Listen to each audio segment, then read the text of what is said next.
This one's ridiculous. Alright, so we have Kaiser Frazier, which you may have heard of, you may have not. It was founded by Henry J. Kaiser and Joseph W. Frazier in 1945. They started off with 2 cars being on display at the Waldorf Astoria Hotel in New York City. Now, the Frazier line was meant to be fancy, and the Kaiser line was meant to be your everyday, rugged, get you down the road, not very fast mobile. Now, they had a front-wheel drive car on display at this hotel in 1946. So, when they first advertised front-wheel drive as being this new innovative thing, Kaiser Frazier was not the first to do it, but it was 1946. And then back in, the 80s?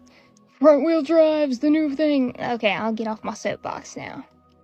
However, Kaiser's supposed to be the fancy one.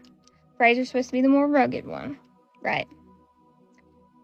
They didn't start working together in 1945. They started earlier than that.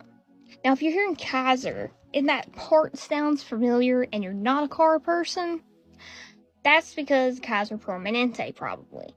And you're wondering, hey, is there a relation there? Yes, there absolutely is. There is. Because before they built these massive tanks of cars, they built ships. They built ships, and they had this emphasis in their factories on health, safety, and wellness, which went on to be this insurance company. They had these sports teams within the factories, very good working conditions by all accounts, which is impressive, especially for that time. Now, back to the cars. Frazier had some issues with how Kaiser wanted to build things as far as like production numbers go, and they had a lot of fights. They had a lot of disagreements. Kaiser wanted to do some like new innovative stuff, like the Kaiser Darren, which is going to be its own video because there's a lot of things with that. The Kaiser Darren was the first production fiberglass constructed car in the U.S. Frazier thought that was total folly, direct quote, and he left the company in 1951. They sold the Allstate in 1952 via Sears Roebuck, and that's going to be its own video also, so stay tuned for that.